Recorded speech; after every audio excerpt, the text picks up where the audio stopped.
from his Minister from the 18th of January 2023. Well, first, Mr Speaker, I'm very aware of the work that she does as chair of the APPG. And so I'm not surprised by the issue she raises. I know she's been assiduous in raising this important issue.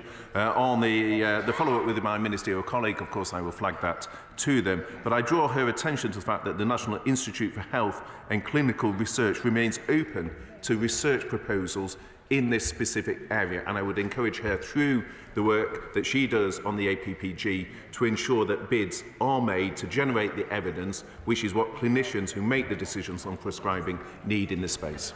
Sarah Atherton. Mr Speaker, Betsy Cadwallader University Health Board was taken out of special measures in 2020 without any tangible improvements. Last week, the board walked out en masse because they no longer had faith in the Welsh Labour government. And the health service is now back in special measures. As Welsh government run the NHS in Wales, if the First Minister of Wales was to ask, would the UK government step in to support them? Well, we're always happy to assist colleagues across the United Kingdom as part of our commitment to the Union. But she is also right to highlight the current performance in Wales. As I said earlier, the fact that patients are waiting twice as long for hospital treatment in Wales as they are in England, and the fact that over 50,000 people in Wales are waiting more than 2 years for their operation. So, Secretary of State West Streeting. Thank you, Mr Speaker. When nurses and paramedics voted to take strike action, the Secretary of State refused to negotiate and said the pay review body's decision was final. Now he's U-turned, but not before 144,000 operations and appointments were cancelled through his incompetence. Will the Secretary of State now apologise to patients for this avoidable disruption? Secretary of State. Well, what he omits to remind the House is at that time the demand from the trade unions was for a 19% consolidated pay rise, which is very different to the basis on which talks have been entered.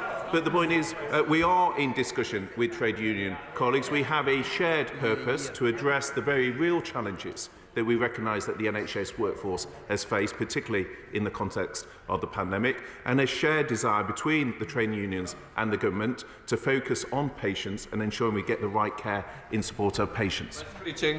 Thank you, Mr Speaker. I think patients know who to trust, and it's nurses, not the Secretary of State, and have still learned nothing, Mr Speaker. Despite a 98% vote in favour of strikes, the Secretary of State was sent to meet junior doctors without a mandate from the Prime Minister to negotiate. What is the point of this Health Secretary if he's in office but not in charge? Mr Speaker, given that I have come to the House literally from a meeting with the trade unions this morning, I was literally meeting with the NHS Staff Council this morning. Once again, we see a shadow front bench that writes its questions before it sees what is actually happening.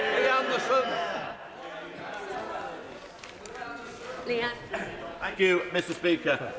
Sean Link, aged 30, Nashville, took his own life just before Christmas. No one saw it coming. And male suicide takes the lives of 12 young men in this country. It's the biggest killer of young males under the age of 40. Now, Graham is coming next week to watch me in a Westminster Hall debate on male suicide. So could somebody please, from the health team, meet with myself and Graham next Monday? Minister. Can I thank my honourable friend for raising this important issue. It's why we're launching the prevention of suicide strategy, and male suicides will be a particular focus in that as a high-risk group. The debate he refers to next week is being taken by the Department for Education, as it's specifically related to the national curriculum, but I'm very happy to meet him and his constituent. What's in day? Thank you. Unprotected sun exposure causes skin cancer, with around 16,000 cases diagnosed each year. Affordable sunscreen is therefore essential for protection. So will the Secretary of State help tackle this issue by supporting the 10-minute rule bill by my honourable friend from Eastern Bartonshire to remove VAT on sun protection products? Well, he asked a question about skin cancer. We know that this is one of the most significant causes of cancer. That's one reason why we're working so hard with the NHS to reduce backlogs for people waiting for diagnosis and treatment for cancer, including rolling out teledermatology across the NHS to reduce times for diagnosis. But I think the question he was asking about VAT on skin cancer is, of course, a question for the Treasury. John Penrose. Mr. Speaker, finding and fixing the underlying causes of health inequalities has defeated governments of all types for decades. Less well-off British families still live significantly shorter, sicker lives than richer ones, cramping their life chances and making it harder to avoid or escape poverty. The long-expected health inequalities white paper is essential to change this. Does the Secretary of State expect it to be published this month? And if not, will he meet me to discuss it? Well, as was answered on a previous question, we have the major conditions paper, which is looking at these issues. But it's also important to look at variation in performance between ICBs, how we raise the bottom quartile up to the top quartile. There's far too much variation within the NHS, and also to be data-driven so that when it comes to genomics, when it comes to screening, we can target more precisely where the outliers are, which is driving the issue that he rightly highlights. Rick Campbell. Thank you, Mr. Speaker. Under the 10-year cancer plan, will there be the very distinctive approach required in assessing the early diagnosis of brain tumours? Minister. Thank you, Mr. Speaker. Well, cancer will be one of the substantial parts of the major condition strategy that we are bringing forward, looking at the major causes of ill health in the country, which cancer is, of course, one.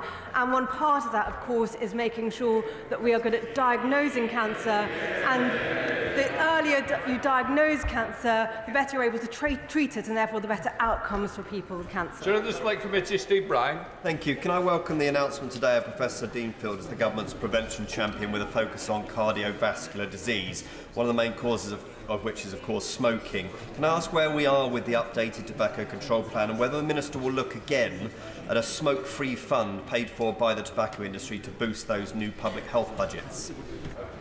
Minister. Mr. Speaker, we will be setting out our next steps on smoking shortly. We do have the lowest smoking on record, down to 13%, partly as a result of doubling duty on cigarettes, partly as a result of bringing in a minimum excise tax, and we are going through putting 35 million in to the NHS this year to make sure that all smokers who are admitted to hospital get free NHS-funded tobacco treatment. James Shannon. Mr. Speaker, recent analysis from the Macmillan Cancer Report shows that 2022 was the worst year in record for cancer waiting times. Given this, will the Minister consider introducing an urgent support package for UK cancer services and the upcoming budget to support our hard-working staff and to ensure that there is additional capacity to deal with the current system pressures? Thank you. Minister. Thank you, Mr. Speaker. Well, it is indeed very worrying for anyone who's waiting to know whether they have got cancer, or if they get a diagnosis then they are waiting for treatment.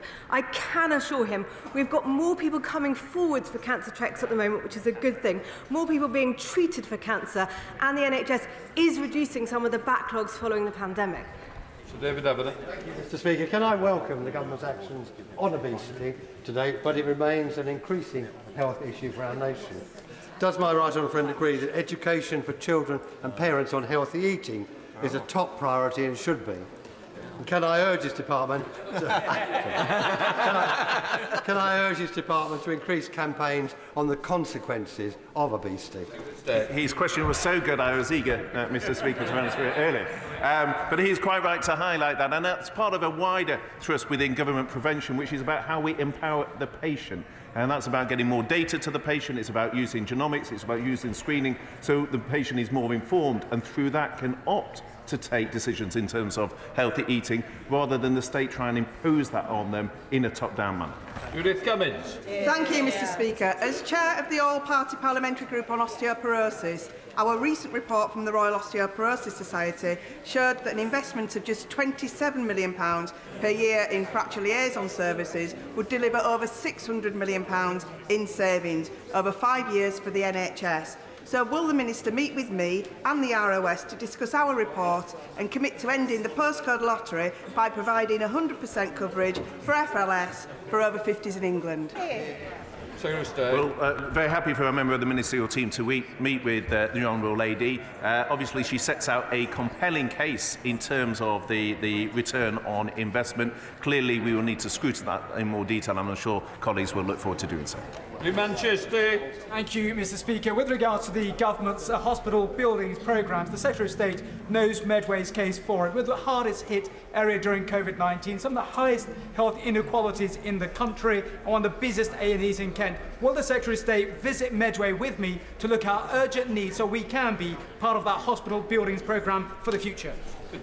Well, he is right to highlight the issues of Medway and Kent as a whole. I, in fact, was meeting with the Chief Exec of Maidstone Hospital yesterday, discussing some of the innovation that they have applied that has benefits across the board. In terms of the new hospitals programme, I remind him of the comments that my right honourable friend, the Prime Minister, made on the 22nd of February, confirming the government's commitment to that programme. Jeff Smith. Thank you. Every day, families of women who took the drug Primados in the 1960s and 70s continue to suffer the consequences of a lifetime of disability. Baroness Cumberledge's review made clear that Primados caused avoidable harm and that families should be given redress. So why has the government recently refused 3 mediation requests on behalf of families? Minister. Well, the honourable gentleman will know we have huge sympathy for those affected by Primados. He will know there is a legal case at the moment, so we're unable to comment at this time, but I'm very happy to discuss that with him further. Richard Fuller. Mr. Speaker, over the last year or so, Bedfordshire's fire service and ambulance service have taken very innovative steps to cooperate to bring response times down. They are now working on a plan to deepen that cooperation. Will my right honourable friend facilitate a meeting with the leaders of the fire service and ambulance service in due course when that plan is ready? Well, my honourable friend is right to highlight the community services that we're doing as part of our urgent and emergency recovery plan, looking at how we deliver care quicker through innovative models, and one of those is through better cooperation with the fire service. Samantha Dixon. Thank you, Mr. Speaker. York and Chester have many similarities, and it would appear that complete absence of any access to dental services is another one. Can I impress on the Minister the urgency of improving dentists' access to NHS dentistry, because it's really essential my constituents don't have to travel for miles and worry for months. Mr. Speaker, we will be setting out further steps shortly. There are 6.5% more dentists doing work for the NHS than in 2010. We have started the reforms with more UDA bans and the minimum UDA, but we will be setting out further steps shortly. Sir Christopher Chill. Mr. Speaker, does my right honourable friend accept that about 1/3 of the activity that takes place in GP surgeries could be transferred to pharmacies? And what is he doing to promote that policy and deal with the BMA's reluctance to cooperate? Well, my honourable friend is right to highlight a number of services within GPs that GPs currently do could be performed by pharmacy, and we're looking at that in the context of the primary care recovery plan. But it's also about looking at how we relieve some of the workload pressure within primary care itself. That is why we recruited the extra 25,000 additional staff to support GPs. It's also why we've got over 2,000 more doctors in primary care. Thank you, Mr. Speaker. 30% of disabled people, including many of my constituents in West Derby, are having to cut back on using essential medical equipment at home due to rising energy bills. 70,000 people have signed a charity census petition calling for long-term ongoing support for disabled people and their families. Will the Secretary of State deliver this support as a matter of urgency? Mr. Speaker, that is exactly why this winter we're spending £55 billion to help households and businesses with their energy bills, and that's one of the largest support packages in Europe. Lynn Saxby. Mr. Speaker, does my right honourable friend agree that community-based drop-in mental health services like the Link Centres in North Devon are vital in remote rural communities? And will he urge Devon County Council to not only continue these services but improve and extend this model? Yes. Well, it is for schemes like that that we are investing a further £2.3 billion a year into mental health services. That in turn is facilitating an extra 2 million patients to access NHS-funded mental health support of the schemes to which she highlights to the House. Lizzie Cooper. Thank you, Mr. Speaker. More than £300 million of the NHS dentistry budget is set to be clawed back by NHS England at the end of this month. This is not because of a lack of demand, but because the government's NHS dental contract is broken, so dentists are walking away from NHS work. Will the government ring-fence these funds, roll them over to next year, so that people who desperately need dental treatment can get those appointments? Mr. Speaker, this is exactly why we will continue to reform the contracts. The Honourable Lady says it's why we've started allowing dentists to do 110% of their UDA so they can do more. But she's right, we will go further. Peter Gibson. Speaker, can I refer the House to my entries in the Register of Interest, including co-chair of the APPG for hospices?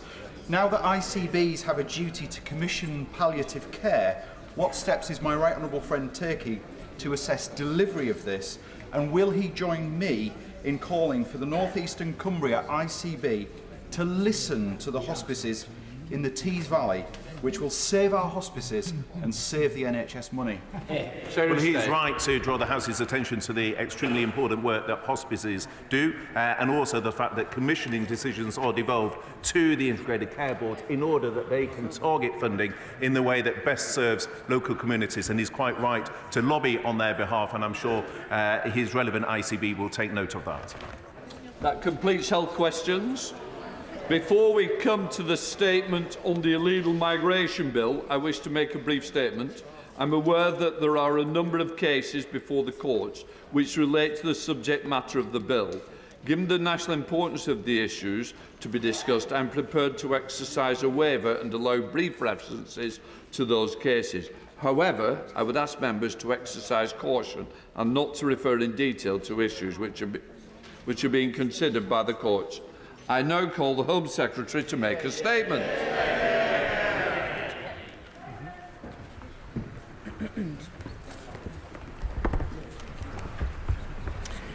With permission, Mr. Speaker, I would like to make a statement about the government's illegal migration bill. 2 months ago, the Prime Minister made a promise to the British people. He said that anyone entering this country illegally will be detained and swiftly removed. No half measures. The illegal migration bill will fulfil that promise. It will allow us to stop the boats that are bringing tens of thousands to our shores in flagrant breach of both our laws and the will of the British people. Now, the United Kingdom must always support the world's most vulnerable. Since 2015, we've given sanctuary to nearly 500,000 people. These include 150,000 people from Hong Kong, 160,000 people from Ukraine, 25,000 Afghans fleeing the Taliban. Indeed, my own parents, Mr. Speaker, decades ago found security and opportunity in this country, something for which my family is eternally grateful. Crucially, these are decisions supported by the British people, precisely because they were decisions made by the British people and their elected representatives, not by the people smugglers and other criminals breaking into Britain on a daily basis. For a government not to respond to waves of illegal migrants breaching our borders would be to betray the will of the people we were elected to serve.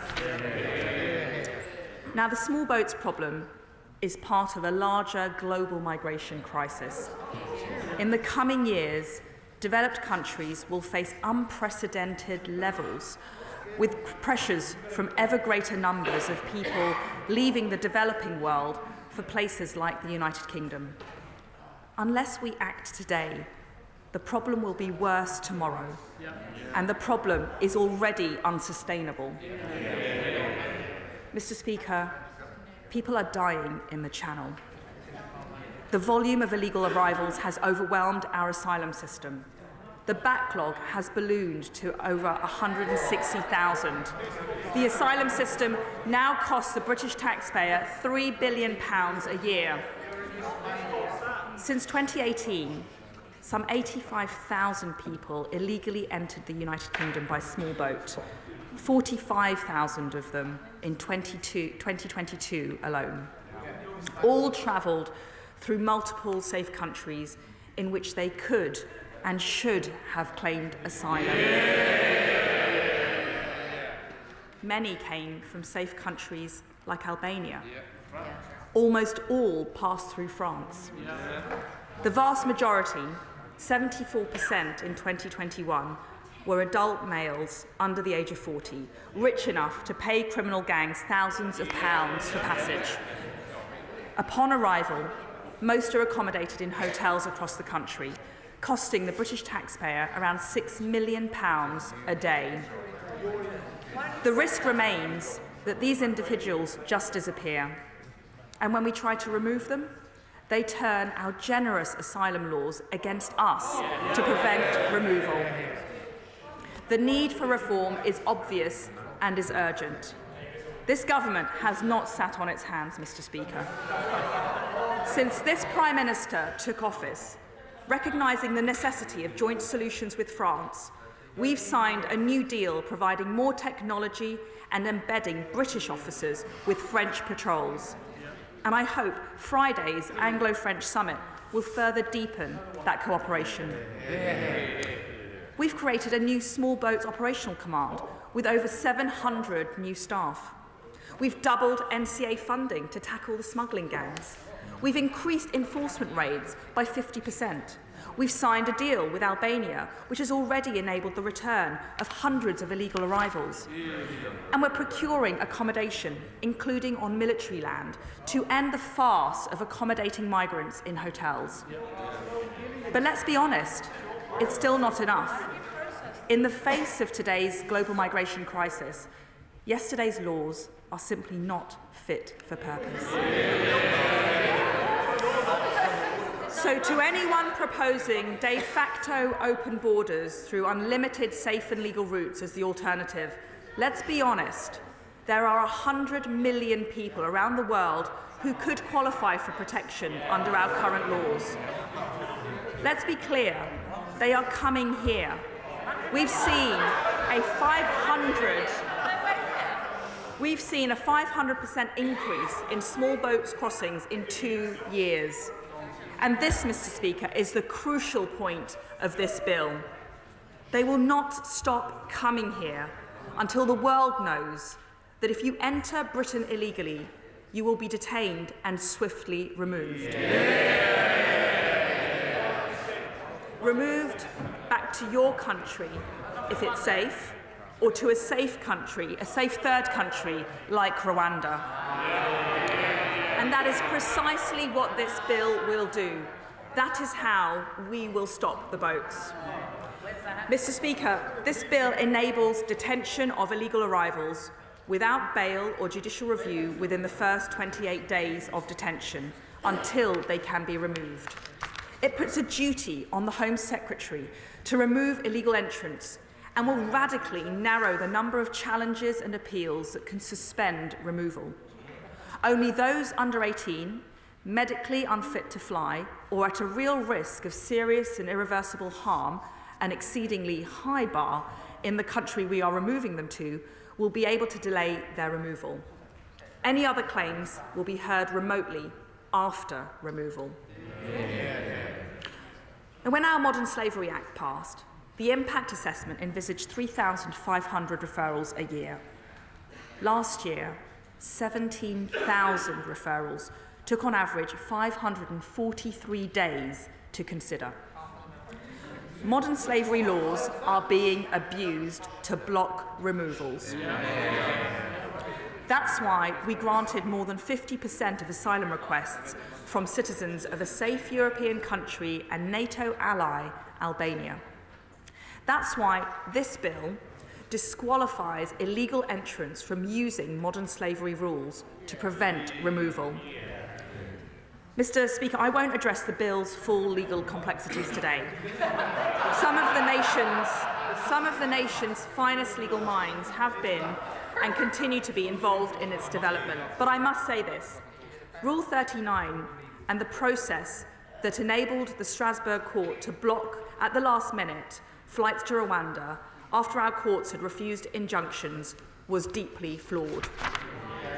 Our ability to control our borders cannot be held back by an opaque process conducted late at night with no chance to make our case or even appeal decisions. That's why we've initiated discussions in Strasbourg to ensure their blocking orders meet a basic natural justice standard, one that prevents abuse of Rule 39s to thwart removal. And it's why the bill will set out the conditions for the UK's future compliance for such orders. Other countries share our dilemma and will understand the justice of our position. Our approach is robust and novel, which is why we can't make a definitive statement of compatibility under Section 19(1)(b) of the Human Rights Act. Of course, the UK will always seek to uphold international law, and I am confident that this bill is compatible with international obligations. And when we stop the boats, Mr. Speaker, the bill will introduce an annual cap to be determined by Parliament on the number of refugees the UK will settle via safe and legal routes. This will ensure an orderly system, considering local authority capacity for housing, public services and support. So to conclude, Mr. Speaker, the British people are famously a fair and patient people. But their sense of fair play has been tested beyond its limits, and they've seen the country taken for a ride. Their patience has run out. The law-abiding patriotic majority have said, enough is enough. This cannot and will not continue. Their government, this government, must act decisively, must act with determination, must act with compassion, must act with proportion. So make no mistake, this Conservative government, this Conservative Prime Minister will act now to stop the boats, and I commend the statement to the House. Shadow Home Secretary Yvette Cooper. Thank you, Mr. Speaker. A record 45,000 people crossed the Channel on dangerous small boats last year, up from just 280 4 years ago. In that short time, the government has allowed criminal gangs to take hold along the Channel and along our border. At the same time, convictions of people smugglers have halved. Home Office asylum decisions have collapsed, down 40%. The backlog and costly, inappropriate hotel use has soared. Removals of unsuccessful asylum seekers are down 80% on the last Labour government, and legal family reunion visas for refugees are down 40%. This is deeply damaging chaos. And there is no point in ministers trying to blame anyone else for it. They have been in power for 13 years. The asylum system is broken, and they broke it. We need serious action to stop dangerous boat crossings which are putting lives at risk and undermining border security. And that is why Labour has put forward plans for a cross-border police unit, for fast-track decisions and returns, to clear the backlog and end hotel use, and a new agreement with France and other countries. But instead, today's statement is Groundhog Day. The Home Secretary has said anyone who arrives illegally will be deemed inadmissible and either returned to the country they arrived from or a safe third country. Only that wasn't this Home Secretary, it was the last one. And that wasn't this bill, it was the last one, passed only a year ago, which did not work. And as part of last year's bill, the Home Office considered 18,000 people as inadmissible for the asylum system because they had travelled through safe third countries, but because they had no return agreements in place, just 21 of them were returned. That is 0.1%. The other 99.9% just carried on, often in hotels, at an extra cost of £500 million. And it didn't deter anyone. Even more boats arrived. So what is different this time? They still don't have any return agreements in place. The Home Secretary herself has admitted Rwanda is failing, and even if it gets going, it will only take a few hundred people. So what will happen to the other 99% of people under this bill? Now, she says she's going to detain them all, maybe for 28 days. She could tell us how many detention centres they will need and how much that will cost. But even if she does, what will happen when people leave 28-day detention? Will she make people destitute, so they just wander the streets in total chaos? Torture victims, Afghan interpreters, families with children? Or will she put them into indefinite taxpayer-funded accommodation? Never returned anywhere because they don't have the agreements with Europe in place, neither returned nor given sanctuary, never having their case resolved. Just forever in asylum accommodation and hotels. She may not call it the asylum system, but thousands more people are still going to be in it, nevertheless. And what does it mean for the promises that we made to the Afghan interpreters who served our country, but who were too late to make the last flight out of Kabul as the tyranny was closing in on them? The government told them to flee and find another way here, and they told us to tell people that as well. But the resettlement scheme isn't helping them. And if they arrive in this country, finally, this afternoon, perhaps by travelling through Ireland to get here, they will only ever be illegal in the eyes of the government who relied on the sacrifices they made for us. So if the government was serious, it would be working internationally to get a proper new agreement in place with France and Europe, including return agreements, and properly controlled and managed legal routes such as family reunion and reform of resettlement. Instead, this bill makes this harder, unilaterally choosing to decide no asylum cases at all, but expecting every other country to carry on. And they would work with Labour on our plan for a major new cross-border police unit to go after the criminal gangs. But instead, the Deputy Chair of the Conservative Party said yesterday we shouldn't go after the gangs because, well, they've existed for thousands of years. That is the disgraceful Tory attitude that's let the gangs off the hook and letting the gangs take hold. And one smuggler told Sky News yesterday that 3/4 of the smugglers live in Britain, yet barely any of them are being prosecuted, and they still haven't found the hundreds of children missing from asylum hotels who've been picked up by criminal gangs. They could be setting out a serious plan today, and we would work with them on it, and so would everyone across the country. Instead, it's just more chaos. They say no ifs, no buts, but all of us know they're going to spend the whole of the next year iffing and butting and looking for someone else to blame when it all goes wrong. Enough is enough. We can't afford any more of this slogans and not solutions, just government by gimmick, ramping up the rhetoric on refugees but picking fights simply to have someone else to blame when things go wrong. This bill isn't a solution. It is a con that risks making the chaos worse. Britain deserves better than this chaos. Britain is better than this.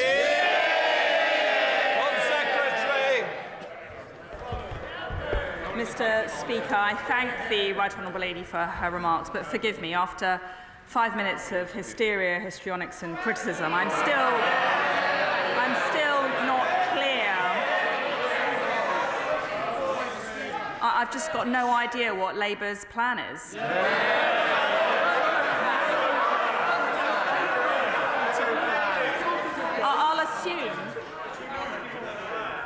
I'll assume the Shadow Home Secretary is still committed to scrapping our Rwanda partnership, as she said last year. I'll assume that the Leader of the Opposition still wants to close immigration removal centres, as he promised during his leadership campaign. The Shadow Home Secretary talks about safe and legal routes. I wonder what number they would cap that at. 500,000? 1 million? 5 million? She should be honest with this House and with the British people. What she really means is unlimited safe and legal routes. Open borders by the back door. She says get serious. Well, let's look at the facts, Mr. Speaker. The British people want to stop the boats. It's one of the 5 promises that the Prime Minister made to the British people. But stop the boats didn't even feature in the Leader of the Opposition's 5 big missions. It's because he probably doesn't care, or is it because he doesn't care, or because he doesn't know what to do? We all know why, and I think the British people know why. It's because deep down, the leader of the opposition doesn't want to stop the boats. He thinks it's bigoted to say that we've got too much illegal migration abusing our system. It's because Labour MPs would prefer to write letters stopping the removal of foreign national offenders. It's because the Labour Party would prefer to vote against our measures to penalise foreign national offenders, to streamline our asylum system. Those are the facts, Mr. Speaker. Labour are against deterring people who would come here illegally. They are against detaining people who do come here illegally, and they are against deporting people who are here illegally. That means, Mr. Speaker, that they are for this situation getting worse and worse. Perhaps that's fine. Perhaps that's fine. Perhaps that's fine for the Leader of the Opposition and most of the Labour front bench, but it's not their schools, it's not their GPs, it's not for their public services, housing and hotels filling up with illegal migrants. Perhaps that's why, even before seeing this bill and engaging on the substance, Labour has already said that it wouldn't support its passage through Parliament. Is the Leader of the Opposition committing that the Labour Lords will block it? The British people want to stop the boats. The Conservative government has a plan to stop the boats. This Prime Minister will stop the boats. And if the people want closed minds and open borders, then they can rely on Labour. Tim Walton. Thank you, Mr. Speaker. Never have I heard such fabricated rage against genuine attempts to come up with practical solutions for this problem from a party opposite that has consistently been a policy vacuum on any practical solutions at all. So I support this bill, and particularly the provisions for sustainable, safe and legal routes for genuine asylum seekers. Can I specifically ask the Home Secretary on the Rwanda scheme? When the Home Affairs Select Committee visited Calais recently, we were told that when the Rwanda scheme was announced, there was a big upsurge in migrants in France approaching the authorities, asking about staying in France because there was a deterrent factor. It hasn't happened because the Rwanda scheme has not got off the ground. So when she sees her counterparts in France on Friday, can we suggest that the French might like to join us in a joint Rwanda-type scheme because they face the same problems? And can they do more? Now, we do have safe and legal routes to stop people getting in the boats, arrest them, and stop this illegal trade at source on their side of the channel. Secretary. My right honourable friend is absolutely correct. Deterrence is the key theme running through these measures. We want to send the message loudly and clearly to those people smugglers, to those people thinking about crossing the channel. Do not do it. Do not hand over your life savings. Do not get into that flimsy dinghy. Do not risk your life, because you will not be entitled to a life in the UK. SNP spokesperson Stuart C. MacDonald. Thank you, Mr. Speaker. Mr. Speaker, the SNP stands proudly behind the Refugee Convention and the European Convention on Human Rights. We believe that all who seek asylum and seek refugee status deserve a fair hearing, and we are 100% behind the clear statement from the United Nations High Commissioner for Refugees that there is no such thing as an illegal asylum seeker. Mr. Speaker, despite the dreary dog whistle rhetoric, her bill will not so much as lay a solitary finger on people smugglers or people traffickers, but it will cause serious and devastating harm for people who have already endured incredible suffering. Afghans let down by the government's utterly failed relocation schemes will be locked up and offshored. People who have fled persecution in Syria, Eritrea or Iran will remain blocked from the asylum system. The policies that have seen hundreds of children go missing from hotels will be enshrined in her bill. The world-leading modern slavery legislation piloted through by her predecessor is about to be ripped to pieces without a single shred of justification. Mr. Speaker, that is what her appalling bill looks set to deliver, and that is why we will oppose it every step of the way. Mr. Speaker, if every country followed her example, the whole system of refugee protection around the world would fall to pieces. But it's not just the system of refugee protection around the world that's going to be trashed by this bill, but the UK's reputation as a place of sanctuary. Mr Speaker, she spoke about an overwhelmed asylum system. The only thing that has overwhelmed the asylum system is the Conservative Party's incompetence and mismanagement.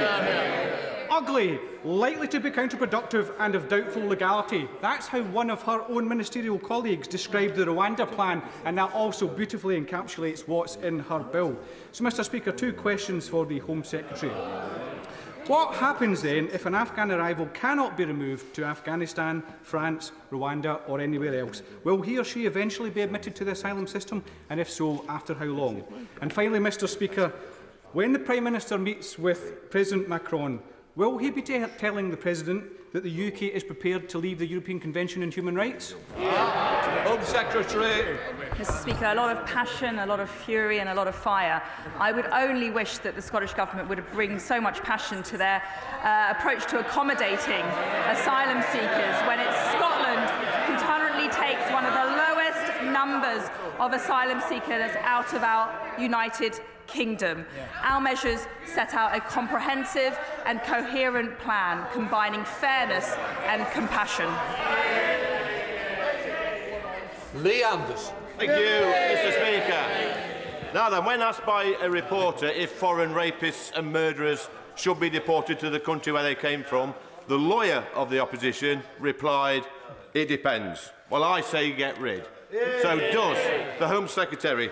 Can she confirm that this bill will indeed get rid of foreign rapists and murderers? Home Secretary. Well, he's right to point out the shameless position that the Labour Party has adopted, frankly. We have passed measures to make it easier to remove foreign national rapists, drug dealers, murderers. What does the Labour Party do? They write letters to stop us.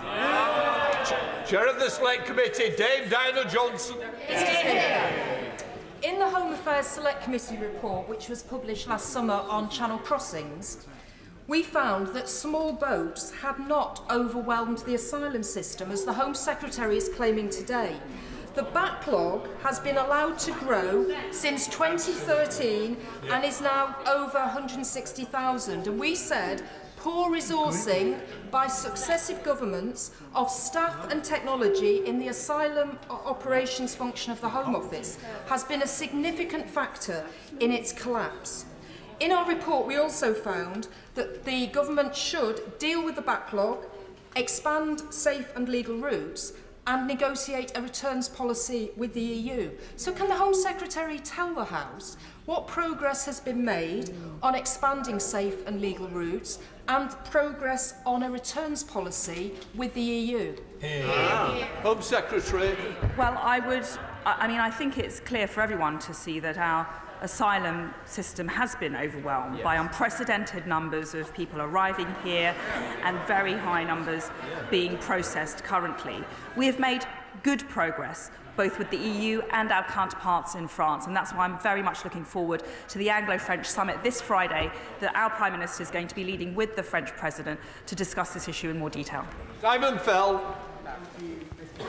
The balance of creating a strong enough deterrent to cripple the gangs and rendering these routes unviable whilst being fair is absolutely key. So I appreciate the needle that the Home Secretary is trying to thread here and the effort she's put into this solution. But could she confirm that under this plan, as the deterrent measures kick in and the asylum backlog is worn down, that safe and legal routes will reopen from countries outside of Syria, Afghanistan, Hong Kong and Ukraine, and could she estimate when they will reopen?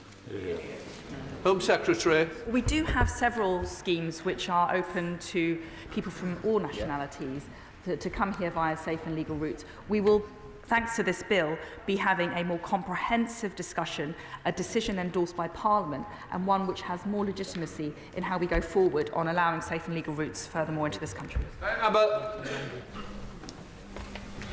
As the child of migrants, can I assure the Home Secretary how much I deplore her seeking to smear migrants as a whole as criminals and rapists? And can I also assure the House that I will never vote for legislation that would have led to my parents being detained and dumped in Rwanda. And can she tell the House, she talks about detention and deportation. Where is she going to detain these people? There is not the capacity to detain these numbers of people. And in terms of deportation, the only arrangement we have is with Rwanda. Rwanda has told us they can only take 200 people. Her tone, her legislation, her proposed actions are deplorable and unworkable. And even at this late stage, can she reconsider?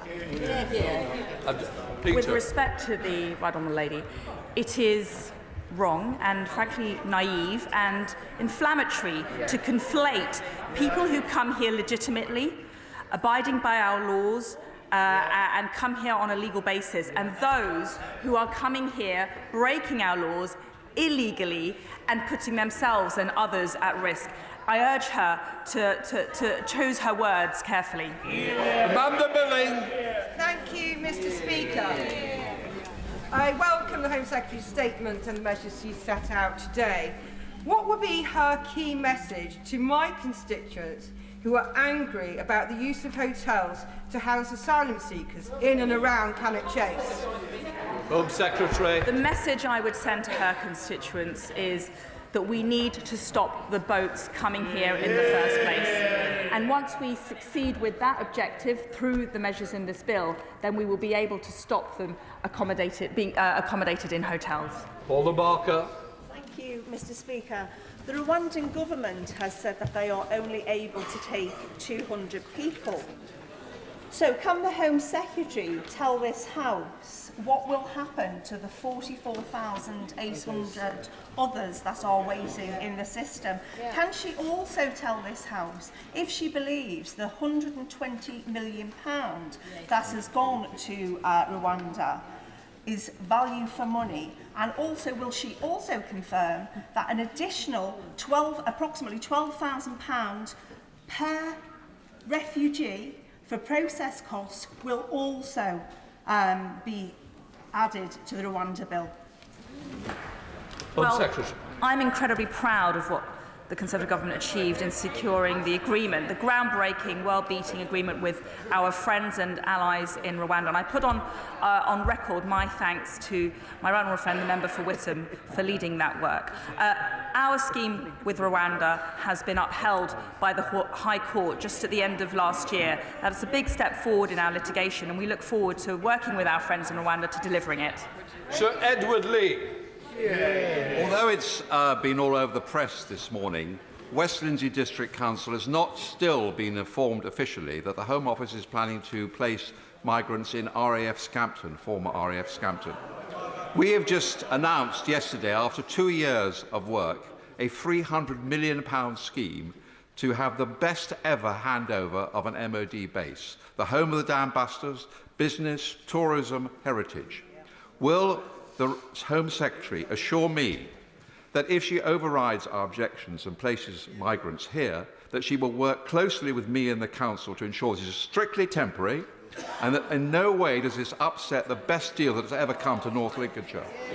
Home Secretary. Well, my right honourable friend, the Immigration Minister, is working intensively to secure bespoke and appropriate and, importantly, sustainable asylum accommodation around a range of locations within the United Kingdom. And we are working with local authorities and members of Parliament. We want to make the right decision for communities, and that's why all dialogue is welcome. Wendy Chamberlain. Thank you, Mr. Speaker.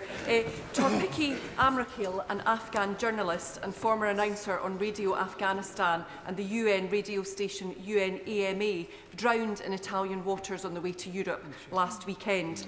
Given the brutality of the Taliban regime and the precarious security situation in neighbouring third countries, it is shocking that there is no specific safe route for Afghan women and girls at risk.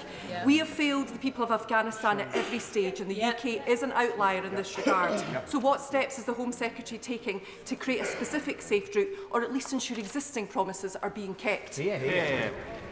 Home Secretary. Unspeakable tragedy is occurring on the Channel and through all maritime routes around the world because of the global migration crisis. That is why it is absolutely essential that the UK takes a robust approach, but a compassionate approach. This is at core a humanitarian package of measures which sends the message to people, do not come here illegally. Sir Ian Duncan-Smith. Mr. Speaker, can I welcome my right honourable friend's statement? Once we strip away the rhetoric, of course, the key to all of this is how do we save lives that are people that are dying in the Channel trying to get across, abused by the traffickers. Yeah. So I listened very carefully to my right honourable friend's statement, understand all the other features, although we may have a debate about the numbers that he quotes in terms of the modern-day slavery problems. But notwithstanding that, I just wish, could my right honourable friend expand a little bit on the issue that stopped the migrants being taken to Rwanda last time, which was the intervention of the Court of Human Rights. I didn't really hear anything in this statement to suggest that anything has changed on that matter. Secretary. Well, he's right to identify the difficulties that we had in effecting flights to Rwanda last year in the summer. And as I mentioned, the Strasbourg court issued what's called a Rule 39 order, pursuant to an opaque process at the last minute without UK representation or right of challenge. We'll be introducing some detail in the bill to address that scenario and inject some conditions upon which we will deliver the measures in Rule 39. Limbra. I'm grateful, Mr. Speaker. Empty slogans, chaos and broken promises is all we've heard from the Home Secretary today. Return of failed asylum seekers has collapsed by 80% since Labour left office in 2010. Isn't that an extraordinary level of incompetence by this government? Yeah. You know, Mr. Speaker, what I find irresponsible and frankly incompetent is the Labour Party voting against our measures to remove foreign national offenders, to streamline our asylum system and to take a firm line on illegal migration. Durham Hendry. Mr. Speaker, I broadly welcome the announcement today and measures being put in place to prevent dangerous crossings taking place across the Channel. But can the Home Secretary tell me how precisely it will affect those migrants living in hotels near my inland Midlands constituency of Broxtowe and move them to more appropriate accommodation, as she mentions, maybe in military land? Our 10-point plan announced in December deals with the issue of asylum accommodation. It's unacceptable that there are over 40,000 people being accommodated in hotels all over the country at a cost of £6 million a day.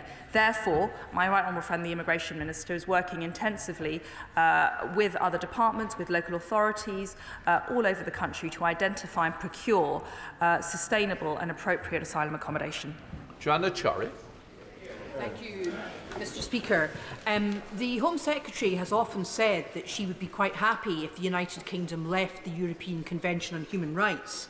And when the Justice Secretary gave evidence to the Joint Committee on Human Rights last year, he said that the government weren't ruling out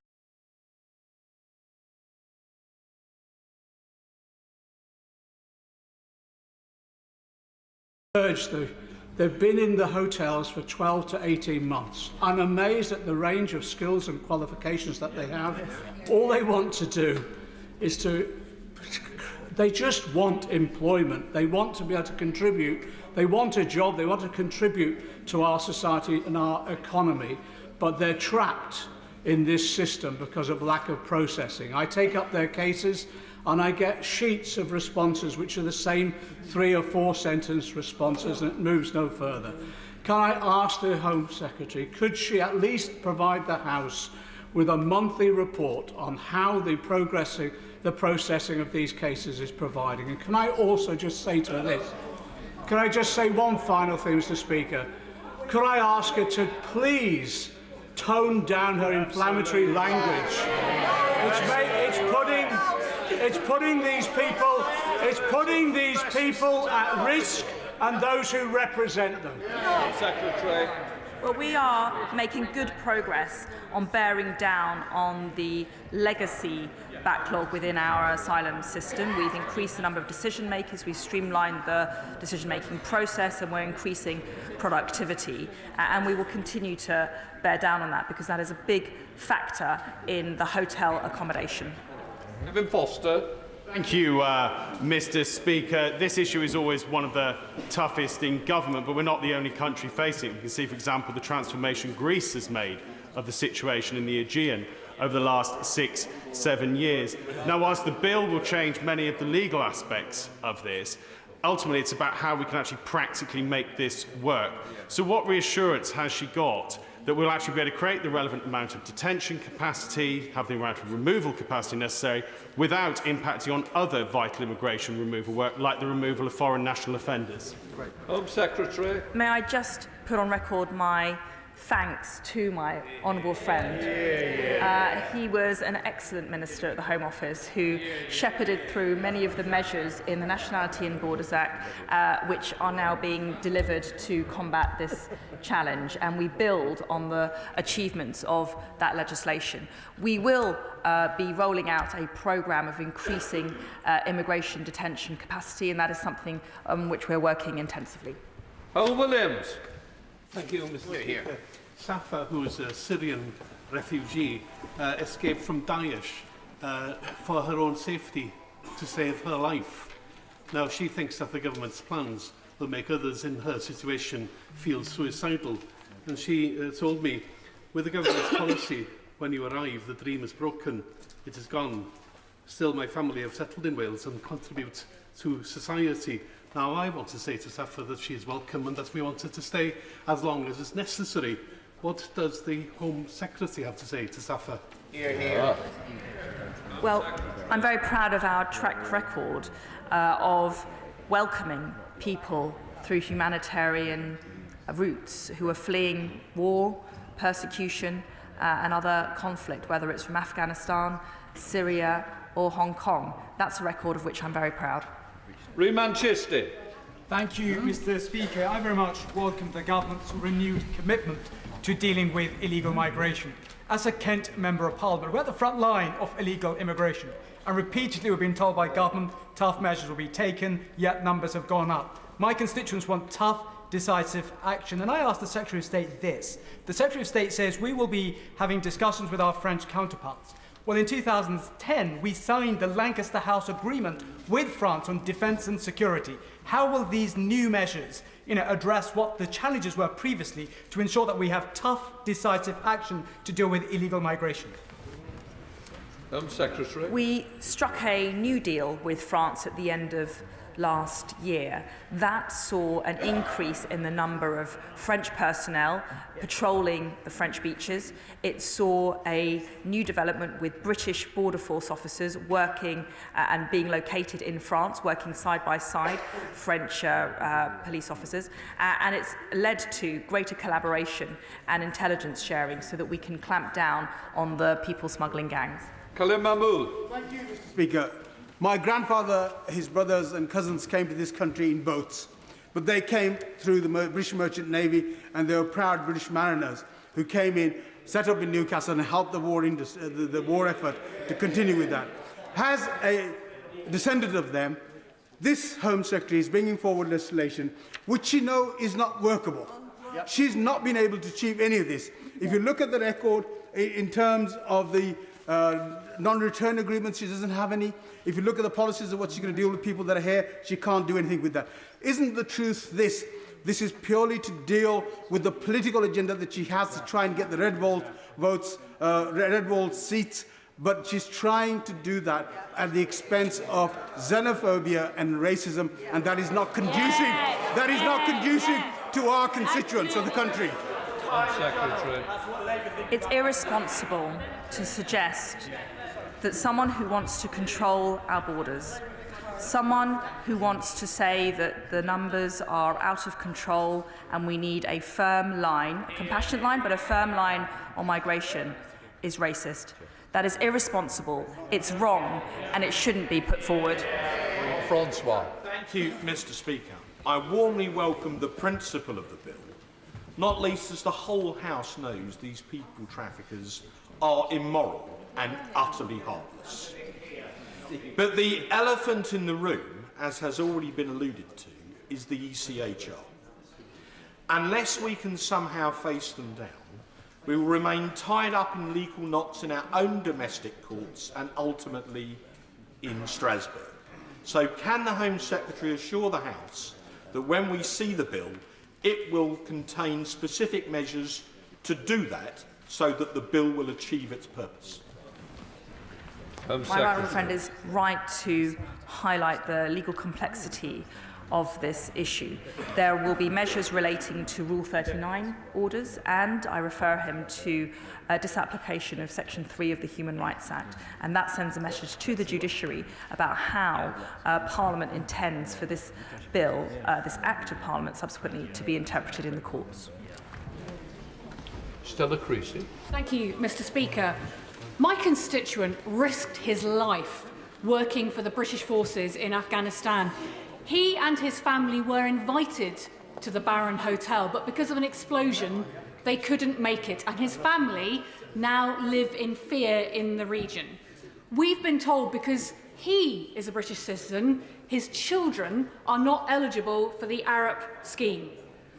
Whether it is splitting up families like this, Russian war protesters, Iranian democracy protesters, or the Afghan judges that we have heard about, this government is failing to provide any safe or legal route. Isn't it that that's pushing these people into the boats and into the arms of the smugglers? The Honourable Lady is wrong. We've welcomed almost 500,000 people to the UK, fleeing persecution, fleeing conflict, fleeing war. Afghanistan, Syria, Hong Kong, Ukraine. She should acknowledge that a great achievement that this country has secured. Richard Drax. Thank you, Mr. Speaker. Can I concur with my right honourable friend for East Worthing and Shoreham, who proved that deterrence works? Of course deterrence works. Hear, hear. Does my right and I commend my right honourable friend and the Prime Minister for tackling this difficult issue. Does she agree with me that particularly when it comes to economic migrants, that there's plenty of room for the wealthy West to do more in their countries to prevent them from coming here in the first place? My honourable friend is right, as usual, and this is where the left just goes wrong. They naively believe that everyone on a boat is always fleeing persecution, war and conflict. The reality is that many of these people are young, fit and healthy men. Many of them have paid over thousands of pounds to come here. Many of them are economic migrants, abusing our asylum laws, abusing our generosity. Tommy Shepherd. Mr. Speaker, this is a most foul and shameful policy which depends upon dehumanising and criminalising some of the most vulnerable people on this earth. And it is most certainly going to be in contravention of the European Court of Human Rights. The European Court of Human Rights is overseen by the Council of Europe. And if this government is determined to break the ECHR, I am certain it will lead to a challenge to the credentials of the delegation from this Parliament to the Council of Europe. So will the government now confirm that it is its policy to face suspension or exclusion from the Council of Europe in pursuit of this policy? Secretary. The package of measures I brought forward here represent a humanitarian set of measures which will, above all, deter people from taking a dangerous and sometimes fatal journey in the wild hope that they will lead to a better life in the UK. People must not take the journey. They must not risk their lives. They must not come here illegally. Jane Stevenson. Mr. Speaker, I welcome the Home Secretary's strong statement today, which many of my constituents will fully support. It is a perverse system that while the small boats crossings continue, your ability to claim asylum is reliant on your physical fitness or your ability to pay.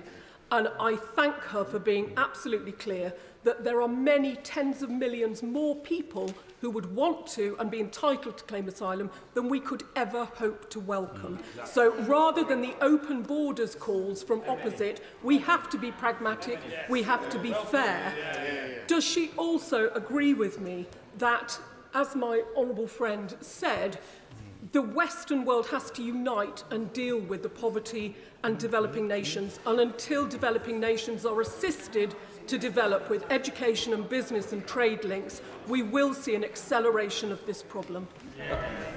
Secretary. My honourable friend talks about pragmatism and fairness, and ultimately we are seeing a global migration crisis. Over 100 million people will be displaced throughout the world. Many of them will want to come to the United Kingdom.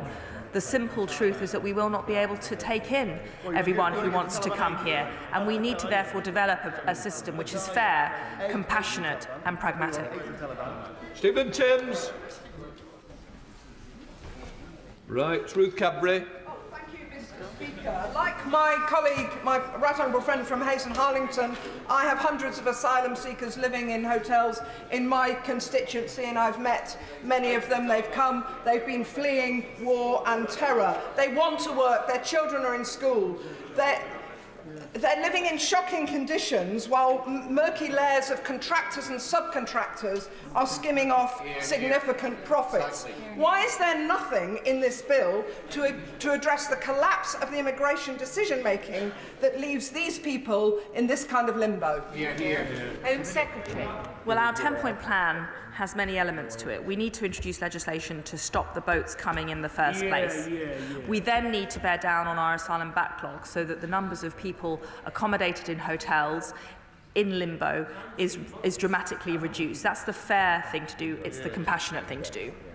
Peter Bone.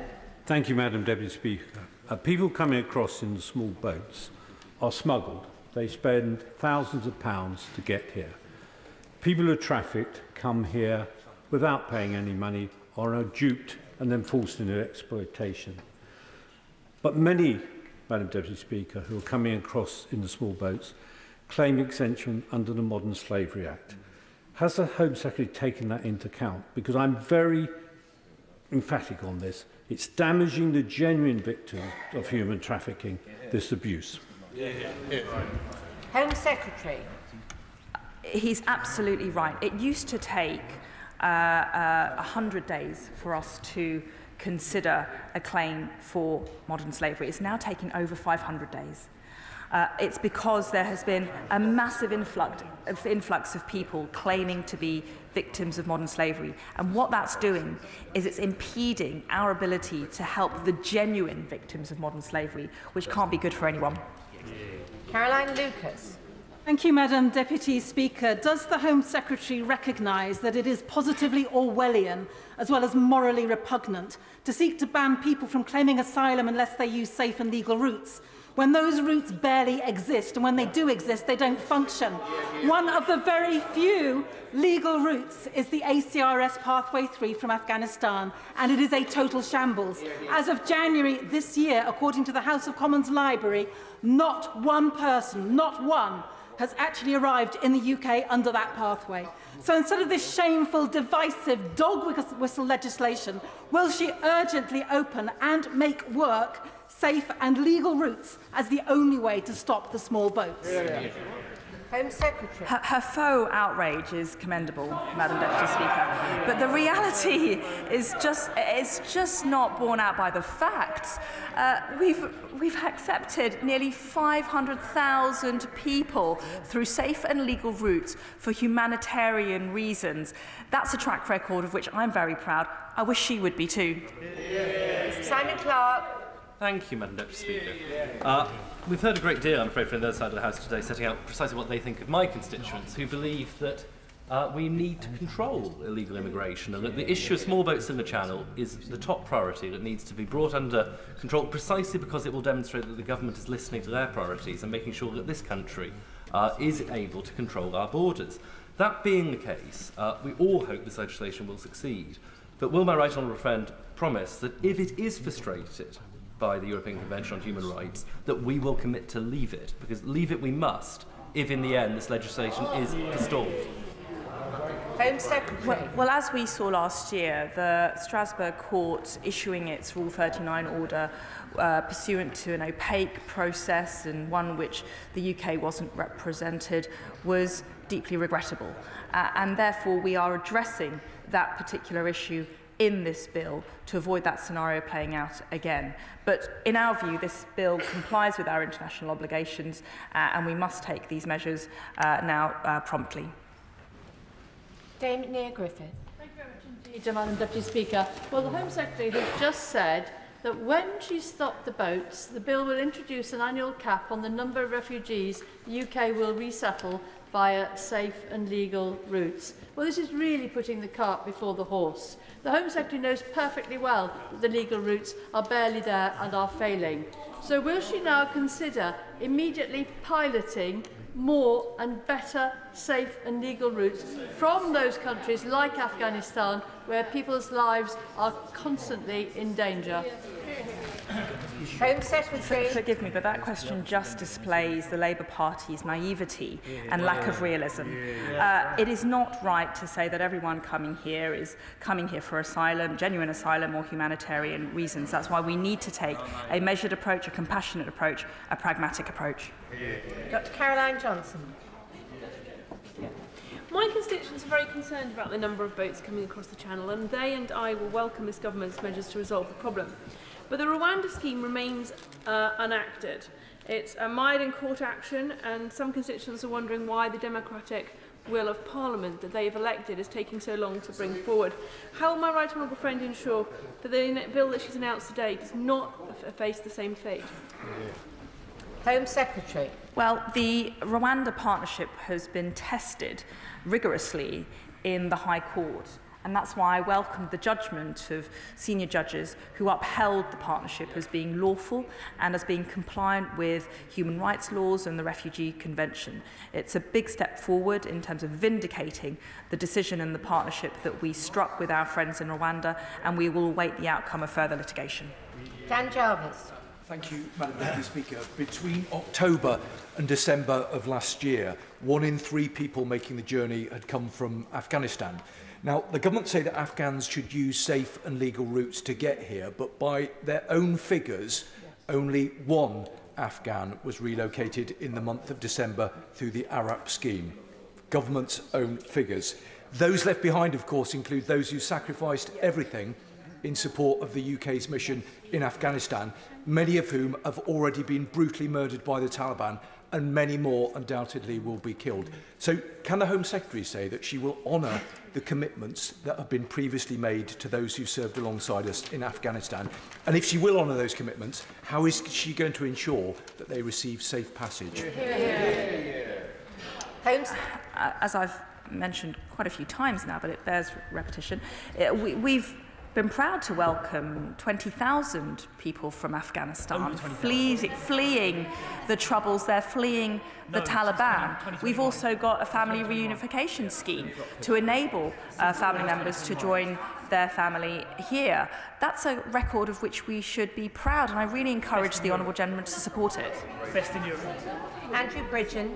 Thank you, Madam Deputy Speaker. Can the Home Secretary reconfirm that this bill will stop illegal entry being a route to our asylum system? And what effect does my right honourable friend think this will have on the numbers of people willing to pay evil people traffickers to cross that channel? Home Secretary. Deterrence is a core aim of these measures. We need to send the message that if you come here illegally on a boat paying a people smuggler, you will not have an entitlement to life in the UK. And that's why I urge everybody here to get behind this bill. Hannah. Madam Deputy Speaker, like many who are genuinely interested in supporting people and solving these problems, I have concerns about this approach in both principle and practice. The issues in communities that this government uses as a straw man are in fact as a result of a decade of systematic underfunding and neglect in health and in housing and in education. Instead of scapegoating the vulnerable, encouraging conspiracy and aggression, when will the Home Secretary get a grip on the chaos within her department, whose processing rates have collapsed along with conviction rates of people smugglers? When will she start solving and stop scapegoating? Far from scapegoating the vulnerable, this is about protecting the vulnerable. This is about empowering our authorities to properly support genuine victims of modern slavery. This is about enabling a swifter resolution of genuine asylum claims. This is about enabling greater, safer and legal routes. This is not scapegoating, this is about protection. So again. Thank you. If moving people to Hereford is the solution, then can I just welcome everything my right honourable friend has said? We, British people, have rights as well. So can she put her shoulder to the wheel for my constituents too? This is about our humanitarian approach, but it's also about fairness. My honourable friend is right. The British people's famous sense of fair play and generosity has been tested beyond limit. And that's why it's necessary now to go further than we've gone before and make sure that we've got a robust scheme in place that actually stops the boats. Karen Butt. Mr. Speaker, the Home Secretary must have been shocked to discover that she and her party have been in charge of the Home Office for the last 13 years, during which time the backlog of asylum claims has done nothing but mushroom. The number of children who have been waiting more than a year for their asylum application to be considered has risen 12-fold. Rapid decision-making is part of the effective deterrence that she claims to want. Why was this allowed to happen? When will she get a grip? And why does passing the same piece of legislation yet again make a difference? I think if we go down the path of comparing backlogs here, the Labour Party will come out wanting. The backlog that we are dealing with now bears no comparison whatsoever to what the Labour Party left us with in 2010.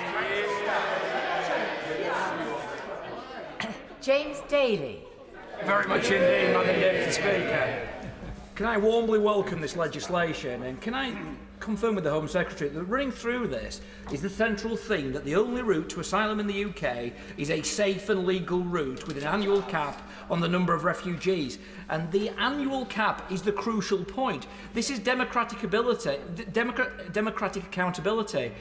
Yeah. Migration must be based upon the capacity and capability of the country to house and to support people. We cannot just have open borders as pontificated by the other side. So could I ask my right honourable friend, when will we be voting on the migration cap? And can I welcome this statement? It is exactly what my voters want, and well done to the Home Secretary. My honourable friend speaks a lot of sense. The British people did not vote for 40,000 people to arrive here on small boats. They didn't vote for breaking our immigration laws. What they did vote for is representatives to be serving in this place to speak up for them. And that's why I urge every member of this House to get behind this bill and stop the boats. Ronnie Cowan. Thank you, Madam Deputy Speaker. According to the last statistics quoted by the Home Secretary, last year 17,000 referrals took on average 543 days to consider. Amongst those were with asylum seekers sticking hotel in my constituency. I have engaged them along with my MSP colleagues Shuman on an ongoing basis since they arrived. The Home Office have not. They have not talked to these guys, they have not stopped the process. Would you consider expanding the shortage occupation list to allow them to work, because these young men want to contribute to society in which they've been welcomed? Home Secretary. Well, we have, aside from humanitarian routes into this country, we also have an extensive points-based system that we developed post-Brexit, and thanks to our freedom on migration. We've issued a record number of work and study visas in the last year alone, and people who want to come here for legitimate reasons should go through our points-based system. Damien Collins. My constituents on the South Kent coast have seen with their own eyes the rapid increase of small boat crossings in the last few years. So my right honourable friend agreed with me. Our priority has to be to stop these dangerous journeys, and the most effective way to do that is to demonstrate that they cannot be a shortcut into the asylum system, and they will not lead to permanent residency in the UK. Home Secretary. Getting into a flimsy dinghy, wearing a thin polystyrene excuse for a life jacket, paying thousands of pounds, breaking our laws, putting their lives at risk is not the way to come to the United Kingdom. That's what this bill is all about. Barry Gardner. The Home Secretary will be aware that the bulk of the 500,000 people that she refers to have come here through safe and legal routes. are from Ukraine and from Hong Kong. But with respect to Afghanistan, she will also know that in the whole of the last year, since the new safe route was put in place, only 22 individuals from Afghanistan have been accepted through that route. 22. Is it any surprise then to the Home Secretary that last year 8,500 Afghanis made the small boat crossing to the UK, having rendered meaningless any safe and legal route from Afghanistan? Where does the Home Secretary believe she derives the moral authority to criminalise those 8,500 people simply because of their mode of travel? Order. It's really important, if we're going to get everybody in, that the questions are very short. The answers have been, but it's really important for colleagues to remember that. Home Secretary. Well, we have, relating to Operation Pitting, received 20,000 people from Afghanistan, fleeing the Taliban, fleeing conflict, fleeing persecution. I'm very proud of Britain's track record. That is one amongst many safe routes within which people have come to the UK. 23,000 in the last... Nick Fletcher. Deputy Speaker, the people of Doncaster and Don Valley have welcomed people from all around the world, including recently through the Ukrainian scheme. But they also realise now that we are full. Will the Secretary of State confirm to this House and to the people of Doncaster, if an illegal immigrant arrives on our shores, would they ever be granted leave to remain? Home Secretary. It is right. It is.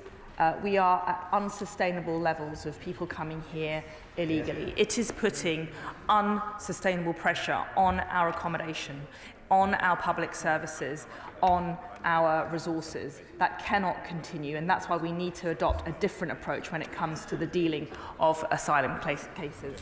Tonia Antoniazzi. Madam Deputy Speaker, the Prime Minister stood at the dispatch box last week and committed that government will remain a member of the ECHR because leaving it would break the Belfast Good Friday Agreement. Does the Home Secretary agree? We are very clear that the measures in this bill comply with our international law obligations, and we're very pleased to keep proceeding with it. I encourage the Honourable Lady to back it. Stephen Metcalfe.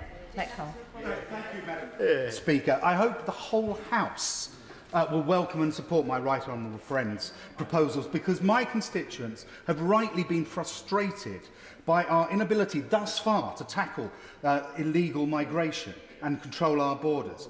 This is not about demonising genuine refugees or turning our back on those in need, but stopping illegal activity and ensuring that our long tradition of offering safe haven to those truly persecuted is not undermined by those who abuse our hospitality and break our laws. My honourable friend is absolutely right. Once we make progress on stopping illegal migration, it will enable us to better support those genuine victims for asylum, those genuine victims of modern slavery or human trafficking. That's what this country is about, and I'm very proud of that. Chris Stevens. Thank you, Madam Deputy Speaker. The government is now going to be announcing its 6th immigration bill since I arrived in this House in 2015, which tells you everything you need to know about the failures of this government and immigration policy. But I want to ask about the content of the bill. Will the Home Secretary tell the House that she will not seek to revisit ouster clauses to prevent judicial review and be mindful of the 2019 Supreme Court ruling that the presence of such clauses does not prevent a judicial review challenge based on an error of law?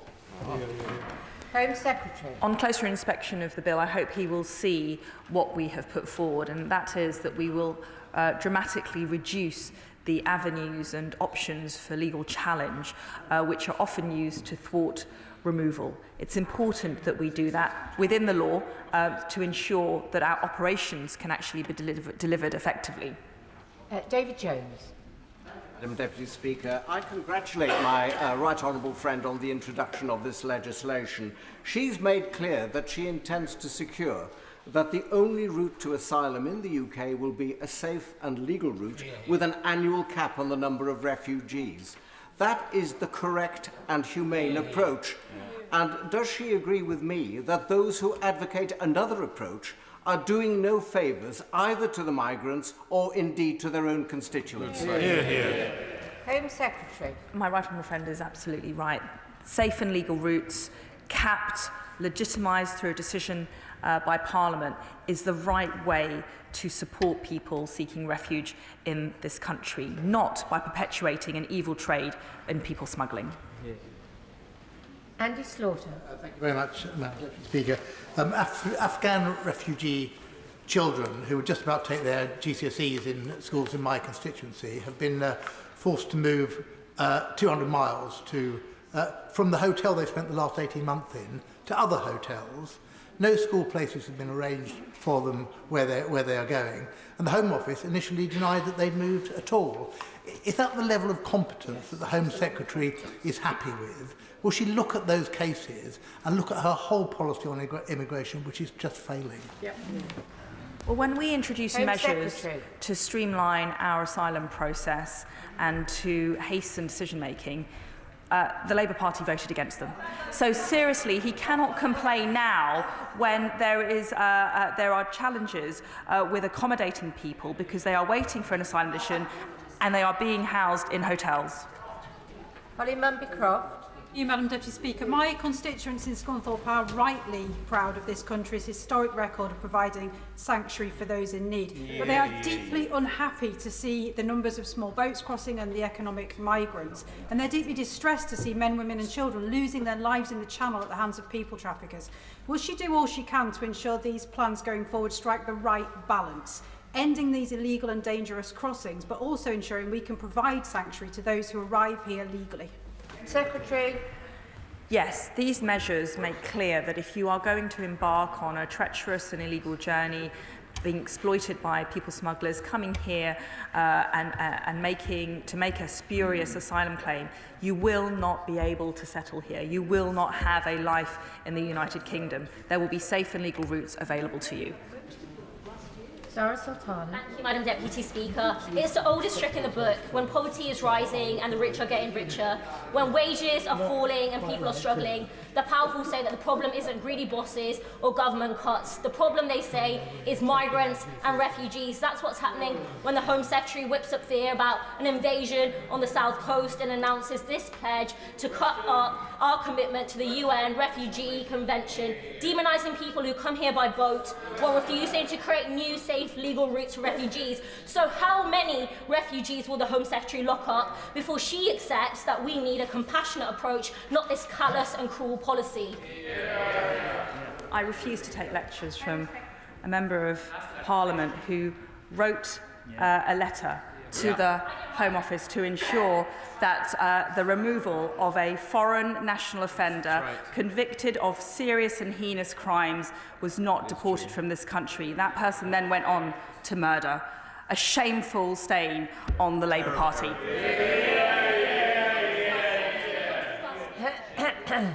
Danny Kruger. Speaker, I'm very reassured by what I've heard from the Home Secretary that the operation of this excellent bill will not be frustrated by the European Convention on Human Rights. However, as we've heard today, members opposite will be encouraging their friends among the activist lawyer community to do everything they can to use Labour's rights framework to obstruct this law. So I hope the Home Secretary will work with us to strengthen the bill and defend it from that. On the question of safe and legal routes, which we absolutely do need, can I encourage her to make more use of the community sponsorship scheme, which has been such good use for the Ukrainians? Home Secretary. Well, the community sponsorship scheme is a good scheme which enables the settlement of people who are seeking refuge in this country. But he talks about activist lawyers. I'll tell you who the biggest activist lawyer is. He's leading the Labour Party. Mari Black. Thanks very much. This is not being done, Madam Deputy Speaker, in our name. We did not vote to leave the ECHR. We did not vote for Brexit, and we did not vote for refugees fleeing unimaginable horrors to be detained and deported to Rwanda. Does the Home Secretary not have a shred of compassion for what people, children, families are going through, and will she create more safe and legal routes so that people can actually access safety rather than being stuck to rot in war zones? Well, she talks about what people voted for or didn't vote for. The British people didn't vote for 45,000 people to come here illegally. The British people didn't vote for £6 million to be spent every day on hotel accommodation. The British people did not vote for abuse of our generosity. That's the compassionate thing that we need to do. Pass this bill. Mark Fletcher. Madam Deputy Speaker, I warmly welcome the Home Secretary's statement and intent today. But we have had a policy of housing illegal migrants and asylum seekers in hotels up and down this country. It has caused massive community tensions and strains on public services. So can she confirm when this will end and also how much it will be saving the British taxpayer? Home Secretary. We are spending £3 billion a year on supporting the asylum backlog. We are spending £6 million a day on hotel accommodation. That is valuable taxpayers' money, which shouldn't be diverted to those purposes. We need to stop the boats, bear down on the backlog, and save the British taxpayer valuable money. Thank you, Madam Deputy Speaker. My office, like many up and down the country, I'm absolutely sure, deals with outstanding asylum cases week in and week out. And despite promises that the situation would improve, we are still waiting an unacceptably long time for updates from the Home Office. So why is there nothing in the bill to address the fact that there are currently 160,000 people awaiting a decision, a 60% increase on the previous year? Home Secretary. We are making good progress on bearing down on the asylum backlog. We've increased the number of decision makers, we've improved the levels of productivity, we've streamlined the guidance, and we're making sure that we are processing the claims individually on a case-by-case basis in a swifter way. That's how we're going to remove people from hotel accommodation and bear down on the costs. Simon Baines. Madam Deputy Speaker, I strongly support this illegal migration bill, which is a major step forward in stopping the small boats. Could my right honourable friend provide more details on how the bill will radically narrow the number of challenges and appeals that can suspend removal? Home Secretary. Well, we have made it clear that there will be a duty upon the Home Secretary to make arrangements for a removal, and that removal will only be suspended in the event that the claimant can establish that they face a serious risk of irreversible harm should they be removed. In all other instances, that person will be removed and they can make their claims from the safe country or the country to which they are removed. Rachel Maskell. Thank you, Madam Deputy Speaker. York is England's only human rights city, and we have welcomed asylum seekers to our city. It's a privilege to provide safe haven to them. However, this legislation is a real affront to those values we take forward. But can she publish the legal advice around how her legislation is compatible not only with international law but also European Convention on Human Rights? Secretary. As a former Attorney General, I know this government abides by the Law Officers Convention, which means that neither the fact or the content of legal advice is disclosed. That would be a decision for the Attorney General, but we are very clear that our bill complies with international obligations, and we therefore urge everybody to support it. Luke Evans. Home Secretary, Prime Minister, thank you for listening to me, many people in Hinckley and Bosworth and across the country who want illegal immigration to stop and the boat crossings. Can she bring this legislation forward? Could she tell us practically how long she expects this to take? And more importantly, will we have the resources in things like the border forces to be able to implement this legislation? Secretary.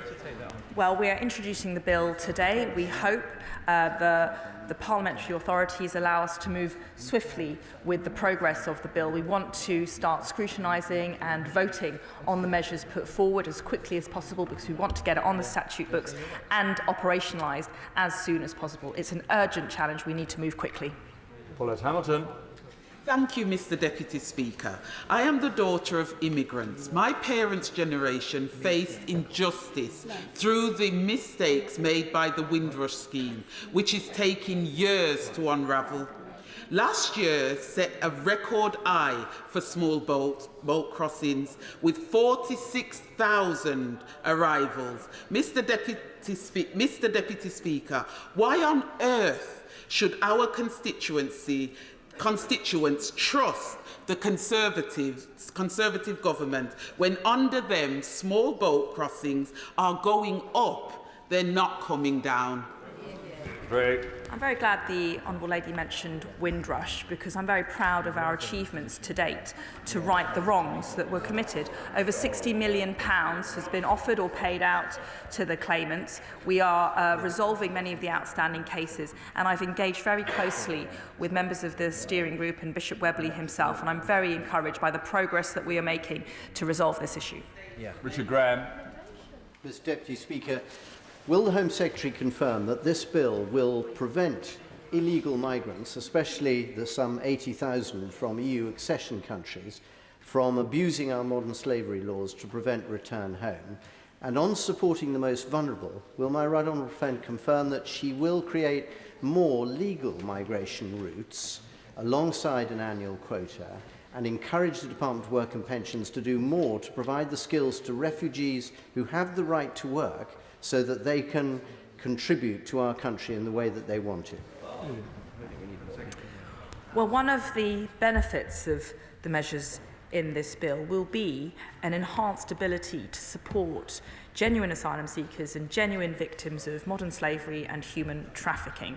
Our ability is severely impeded at the moment because of an overwhelming number in our system, many of which are illegitimate claims and spurious claims. They're clogging up our system and therefore we're unable to properly support those who genuinely need it. Martin Doherty-Hughes.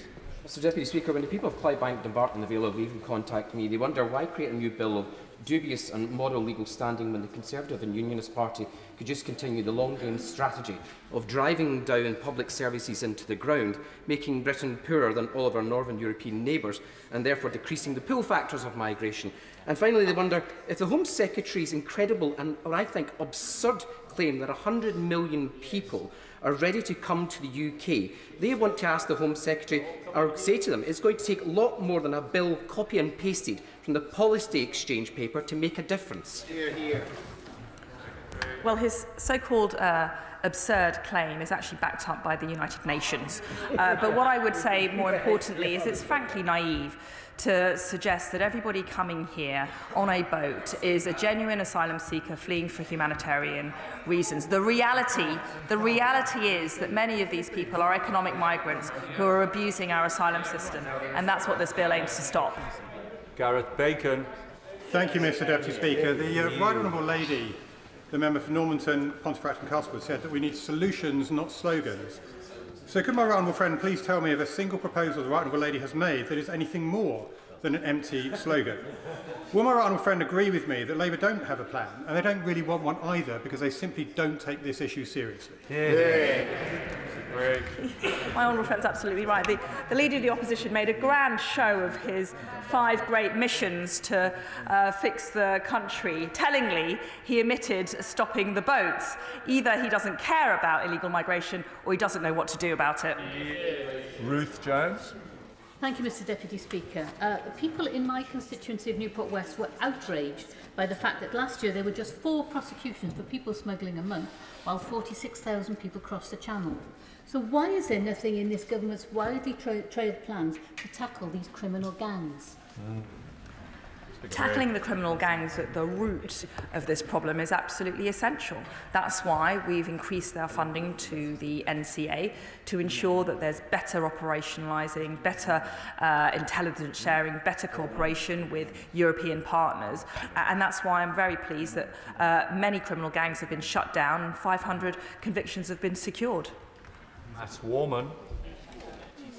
The Ukraine and Afghanistan schemes clearly show the enormous compassion of the British people, but the reality is that the abuse of the system, and particularly the use of hotels for people seeking asylum, saps that compassion. Does she agree with me that we have to end the use of hotels, that this bill will be a crucial part of it, and can she say when she hopes to be able to lay out a plan to put a timetable on ending the use of hotels? Home Secretary. Well, I know from his representations that in his community there are particular challenges with people in hotels. We are using hotels to accommodate asylum seekers because there are too many people coming here illegally. Once we stop the business model of people coming here illegally, we will be able to stop the use of hotels. Chris Evans. Thank you, Mr. Deputy Speaker. Not only is there have to be a strong deterrent when these criminal gangs are found people smuggling. As my honourable friend for Newport West has said, there was only 4 prosecutions per month against 46,000 crossings last year. How is she going to target those criminal gangs who do this? And when they are caught, they have to know that they are going to be punished for this evil trade. Home Secretary. Well, I actually joined a dawn raid with the National Crime Agency a few months ago whilst they were going to arrest a people smuggler. And so there is a huge programme of work ongoing to ensure that there is proper intelligence sharing, proper resource and adequate funding to take a tough line against the criminal, evil people smuggling gangs. Anna Firth. Deputy Speaker, constituents in Southend West will warmly welcome the fact that this government is taking a clear stand against illegal immigration and breaking the business model that the vile people smuggling gangs depend on and stopping the boats. But one of the most common complaints I hear on the doorstep is about expensive hotels housing asylum seekers, whilst homelessness, sometimes including our armed forces veterans, is on the rise. Does my right honourable friend agree with me that this is not just unfair on the British taxpayer, it is deeply unfair on those genuinely in need who are waiting patiently and legally for a roof over their heads? Secretary. My honourable friend is absolutely right to speak for the good people of Southend West in the way that she does. The reality is that we have far too many people coming here. They've put pressure on our accommodation and therefore we are now forced to accommodate them in expensive hotel estate. That cannot continue. It is costly, it is inappropriate, it's frankly unfair on the asylum seeker because it is no fit place to stay for an indefinite period of time. Stuart Hosey. Mr. Deputy Speaker, imagine being a Tory Home Secretary whose party is supported by barely 1 in 5 people, having the arrogance to stand up in this chamber and talk about a patriotic majority being taken for a ride. Imagine having the absolute audacity to stand up in this chamber and tell this House there are 100 million people around the world and they're all coming here. No, they're not.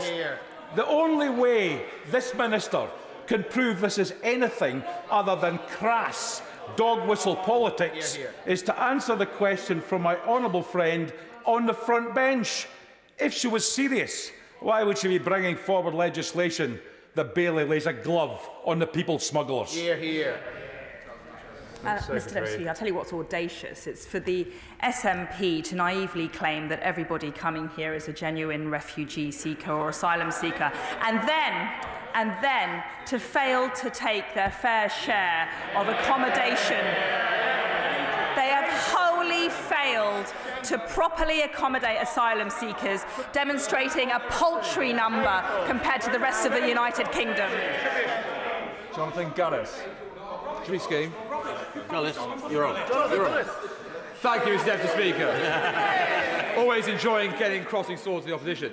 Mr Deputy Speaker, the people of Stoke-on-Trent, North Kidsgrove and Talk will warmly welcome what the Home Secretary and the Prime Minister have delivered today, although they'd be even warmer if we at the very least said we would be derogating from the ECHR in this particular case.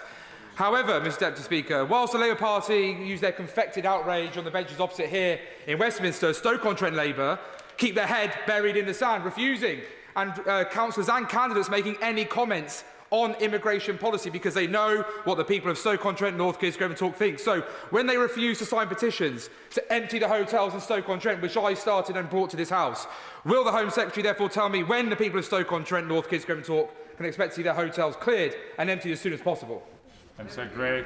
Well, my honourable friend's absolutely right to point out the failure by the Labour Party to properly address this subject. The Leader of the Opposition doesn't mention it in his 5 big missions because he doesn't care, he doesn't know. They vote against every measure we've put forward to deport foreign national offenders and streamline our asylum system. They'd scrap the Rwanda partnership. They write letters to stop our deportation of serious foreign criminals. That's what today's Labour Party is like. Colleagues, the fight back starts now.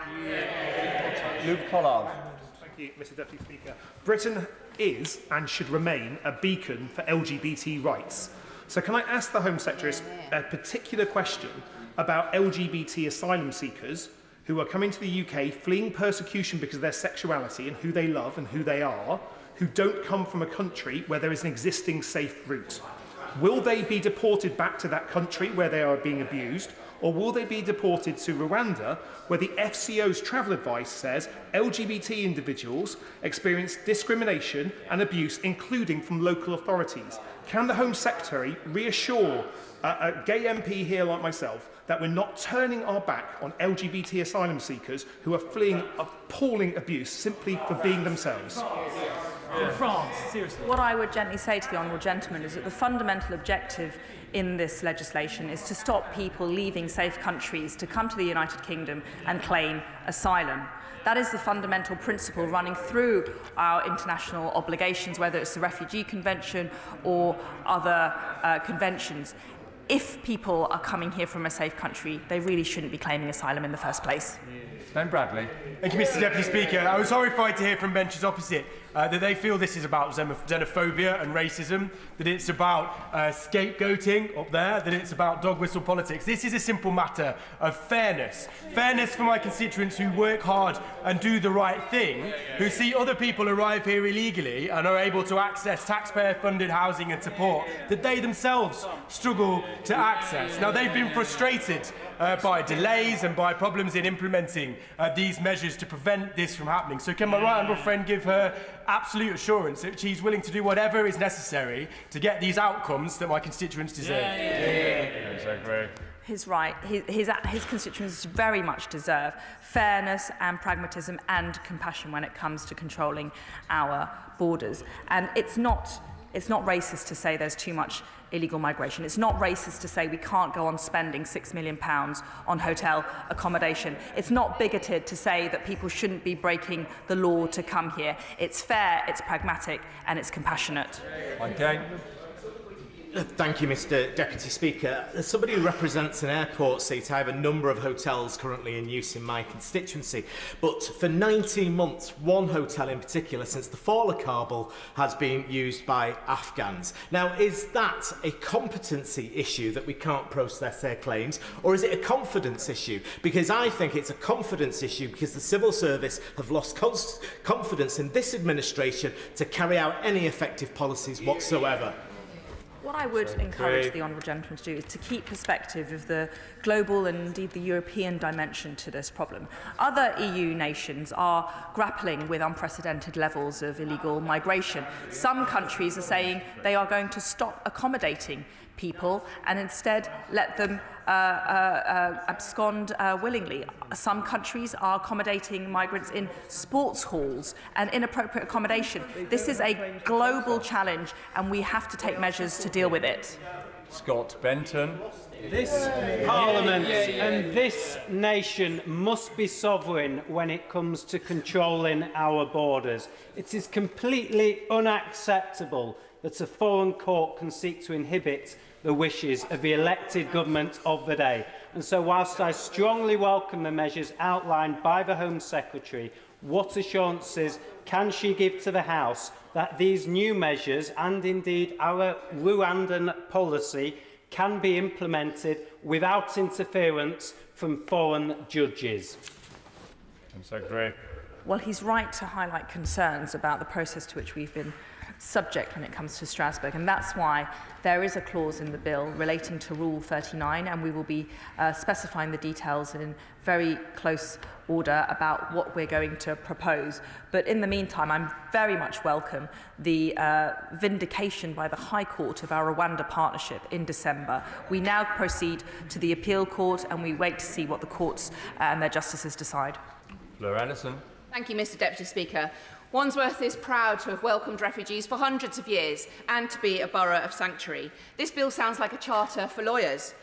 This retread of failed policies relies on returns to third countries, and this was in last year's Nationality and Borders Bill, but 99% of people weren't actually returned because the government doesn't have return agreements.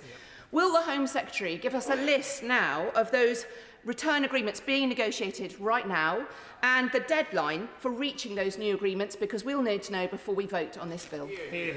Secretary. Well, we have been in negotiations with several countries, and that's why I welcomed the agreement that the Prime Minister struck with Albania at the end of last year. Let me be clear. We welcome the contributions by Albanians who come here lawfully, but it is clear that for those who don't have a legal right to be here, that we need to work together with the Albanian government to properly relocate them back to Albania. Jack Brereton. Thank you, Mr Deputy Speaker. People in Stoke-on-Trent are fed up of being ignored and having their generosity taken for granted. I fully support these measures being introduced today, and will my right honourable friend confirm that these actions will be taken swiftly and that we will see deportations of those here illegally as soon as possible? Secretary. The matter is now urgent, and we need to move quickly. That's why we've brought the bill forward today. We hope to proceed with a swift timetable in Parliament. I urge all members of Parliament to support this bill, to scrutinise it effectively, but we want to get on, get the powers on the statute book and deliver them in material terms as soon as possible. Mr Cunningham. Thank you very much, Mr Deputy Speaker. Every week I see more asylum seekers asking for my help to progress their claims. Some have waited up to a year, most have waited several. They're left languishing at home awaiting an appointment or a decision, and are desperate to get on with their lives, many now blighted with mental and other illnesses. Isn't this latest stunt by the Home Secretary yet another attempt to direct attention away from her failure to deal with the escalating backlog, which has grown constantly for years on end? The challenges that he's just described faced by asylum seekers is exactly a reason why he should support this bill. We want to reduce the number of people coming here illegally. We want to reduce the number of people waiting for a decision in the asylum backlog. Only by supporting this bill will we be able to support the genuine asylum seekers in this country. John Stevenson. Deputy Speaker, I welcome the proposed legislation. But the reality is we need the confidence of the British people in our immigration system. So therefore, to give additional confidence to local residents in places such as Carlisle and other provincial towns and cities, would the Minister agree to an immediate moratorium on the use of hotels? Great. When someone is waiting for an asylum decision, there is a duty on the Home Office to accommodate people and provide them with appropriate support. Therefore, we have been forced to use hotel accommodation in many, many towns and cities across the United Kingdom. It is important that appropriate support is provided to asylum seekers to avoid destitution and homelessness. Thank you, Mr Deputy Speaker. I have a situation in my constituency where businesses are unable to recruit staff, yet living upstairs we have asylum seekers who are unable to work. The Home Secretary has talked about the cost to the UK of housing asylum seekers. When is she going to get realistic about this and allow people waiting for their asylum claims to be decided to access the world of work? Here, here.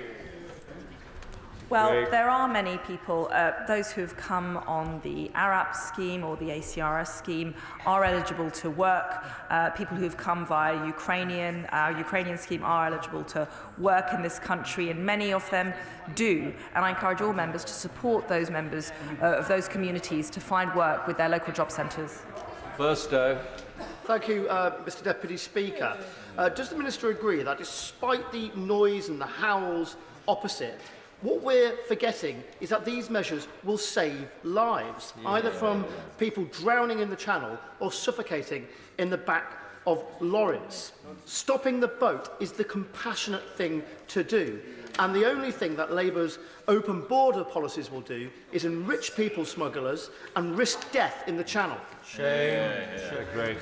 Fundamentally, these are humanitarian measures that we are bringing forward, precisely with the goal that he sets out. We need to stop people dying on the Channel. We need to stop people being exploited by criminal gangs. We need to stop the criminality. That's why I encourage everybody to get behind the bill. Richard Ford. Thank you, Mr Deputy Speaker.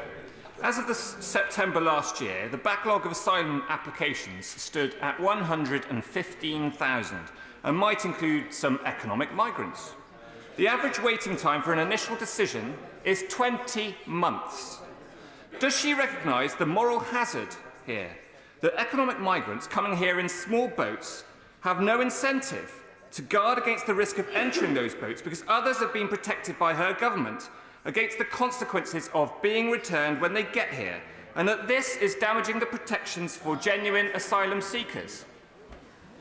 The vast majority of people arriving via small boats have chosen to make that journey of their own free will. They have paid money. They are often and largely young, healthy men.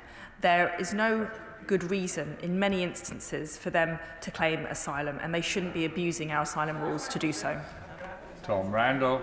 Thank you, Mr Deputy Speaker. On behalf of all the residents of Gedling who have raised the issue of small boats with me, may I warmly welcome the Home Secretary's statement.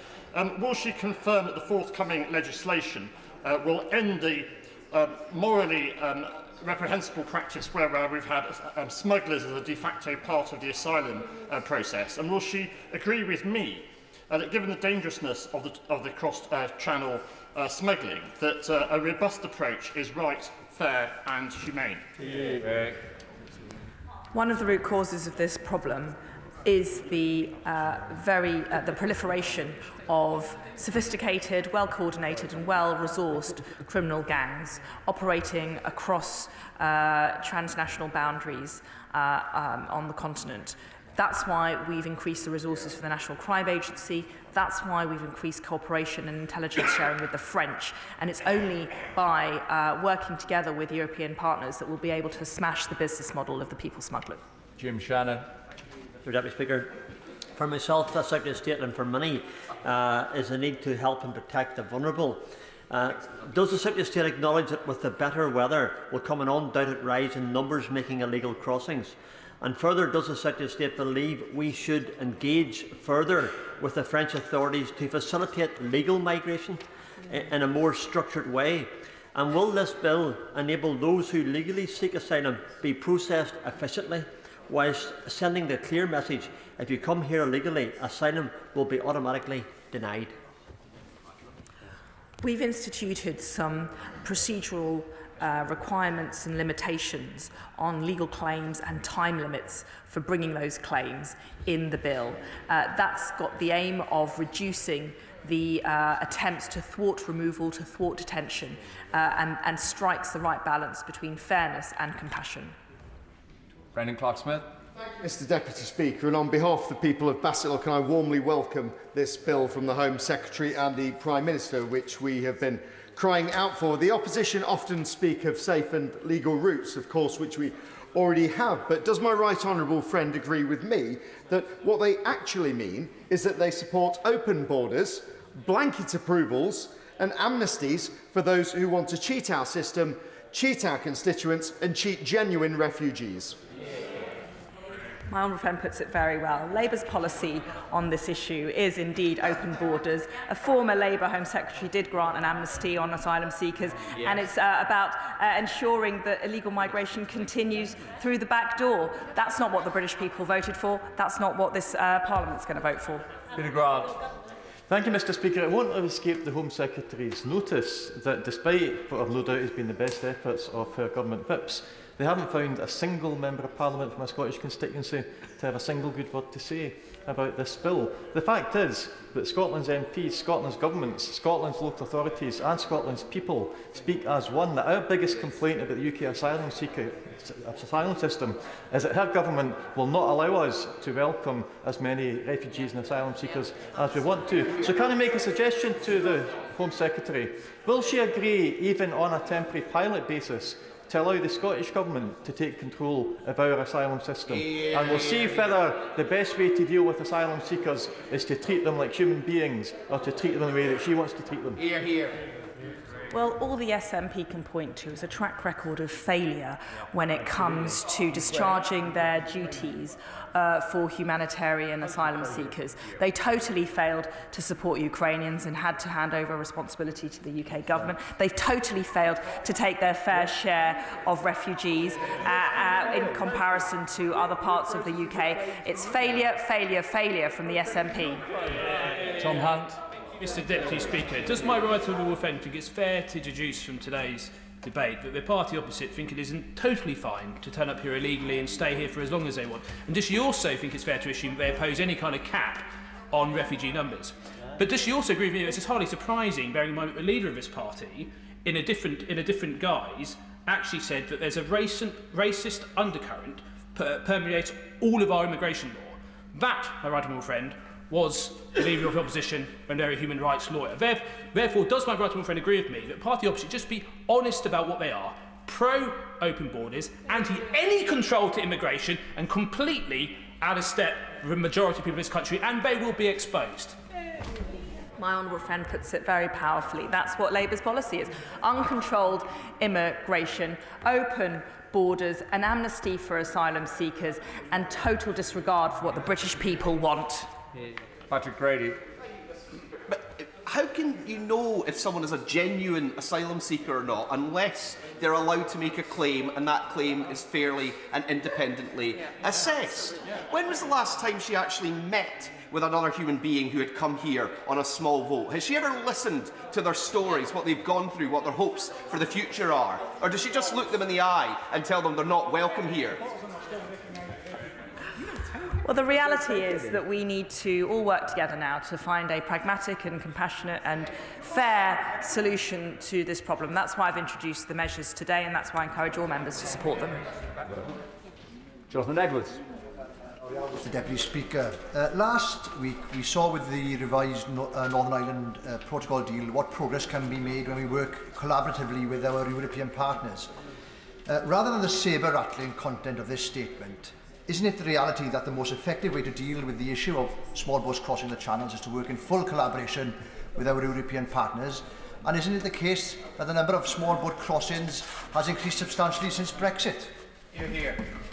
Well, the reality is that we have developed much closer cooperation with our French partners on this very issue. That's why I'm pleased that we struck a good deal with them at the end of last year, and the Prime Minister is heading to Paris. I will be accompanying him later this week to work to talk further with our French partners on how to tackle this issue amongst many others.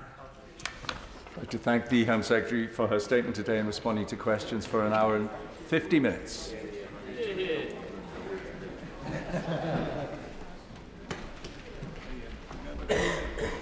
Thank you.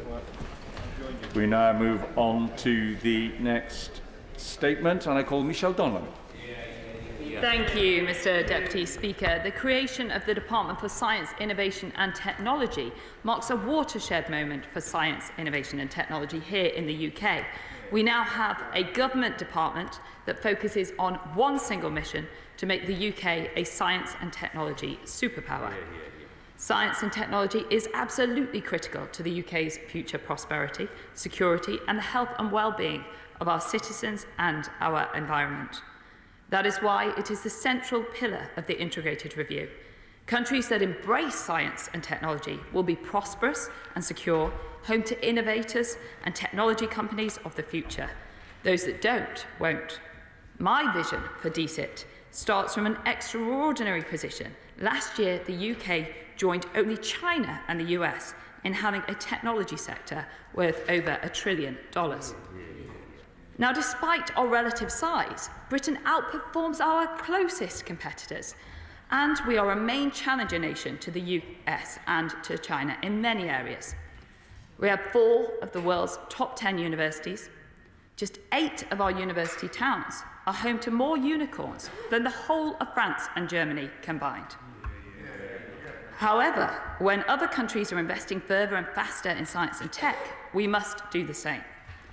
We have an incredibly unique and powerful platform from which to grow and innovate for the benefit of the British people, which is why I have said that I plan to take a ruthless, outcome-focused approach to this new department.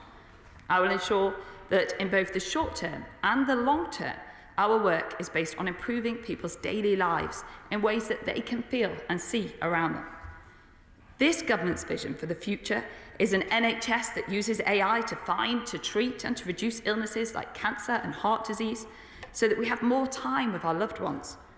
We should have local transport systems that allow us to travel faster, safer and cleaner than our parents did. The schools of the future should be powered by the kinds of technology that unlock hidden talents in every child, no matter where they live. As the Department for the Future, our focus will be on how can science, technology and innovation ensure the British people live longer, safer, happier and healthier lives. Such an important goal requires immediate action, which is why in my first few weeks as Technology Secretary, I've been focused relentlessly on action and delivery. I see this as a once-in-a-generation opportunity to send a clear signal around the world that Britain plans to lead the way in science, innovation and technology. The key steps that we have taken out follow. Yesterday, we published the UK Science and Technology Framework, which sets out our goals and visions for science and technology in an enduring framework that will see us through to 2030. It has been developed in close collaboration with UK science and technology sector and represents a commitment to scaling our ambitions and delivering the most critical action needed to secure strategic advantages through science and technology. The framework is the strategic anchor that the government policy will deliver against, and which the government will then hold itself accountable to.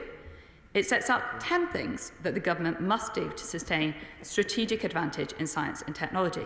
They are, firstly, identifying the technologies that are most critical to the UK's objectives. Secondly, signalling the UK's science and technology strengths and ambitions, both at home and abroad, to attract talent, investment and boost our global influence. Thirdly, boosting private and public investment in research and development for economic growth and better productivity. Fourthly, building on the UK's already amazing talent and skills base. Number 5, financing innovative science and technology companies. 6, using government procurement to stimulate innovation in key sectors and technologies. 7, tackling international opportunities to shape the global science and technology landscape through strategic international engagement, diplomacy and partnerships. 8, ensuring that the science and technology objectives are supported